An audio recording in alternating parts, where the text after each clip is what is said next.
Untuk perkara dunia, manusia berlumba-lumba untuk dapat yang terbaik. Dia nak pakaian, kalau nak pakai yang terbaik. Dia nak makan yang terbaik. Dia nak rumah yang terbaik. Dia nak kenderaan yang terbaik. Tapi bila datang pada perintah Allah SWT, dia buat lebih kurang. Yang penting aku solat. Ini kita sebenarnya. Sebab tu kita keluar dari Allah SWT ni, kita nak belajar-belajar. Kita nak anggap segala perintah Allah SWT, ikut cara Nabi ni, satu perkara yang besar di sisi Allah SWT. Satu orang berniaga tentang ni, dia duduk depan rumah dia berniaga. Dia jual burger.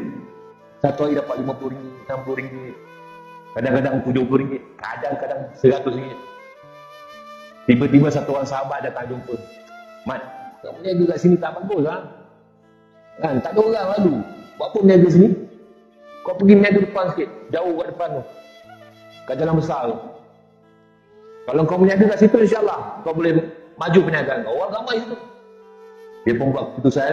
Besok, dia buka je kedai, dia tolak troli dia. Troli burger tu. Berat lah. Tolak. Sanggup tolak. Jauh-jauh.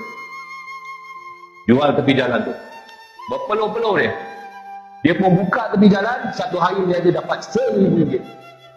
Agak-agak besok tu dia nak buka depan rumah ke dekat tepi jalan sana. Tepi jalan sana. Pasal apa? Manusia tahu bila mana dia lakukan pengorbanan, dia dapat lebih daripada apa yang dia dapat sebelum ni, dia akan korban lagi dan lagi. Tapi bila mana Nabi SAW bagi tahu, satu orang yang ada solat dekat rumah, dia dapat satu ganjaran kebaikan.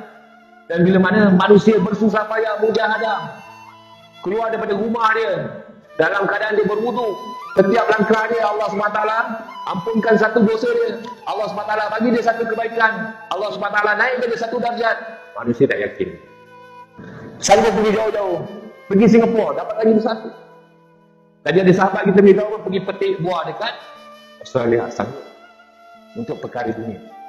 Tapi rumah kita di dalam masjid tak sampai 10 minit, tuan-tuan, kita tak sanggup lagi. Solat kita dekat dia. Jadi duduk dalam suasana iman ni, tuan-tuan, kita nak belajar-belajar. Hari ini kita bukan tak tahu, kita dah tahu dah. Ganjaran-ganjaran orang yang solat, kelebihan-kelebihan orang yang solat berjemaah ni kita tahu. Cuma iman kita lemah. Jadi kita keluar dari Allah, kita nak usahakan iman kita lagi dan lagi. Boleh insyaAllah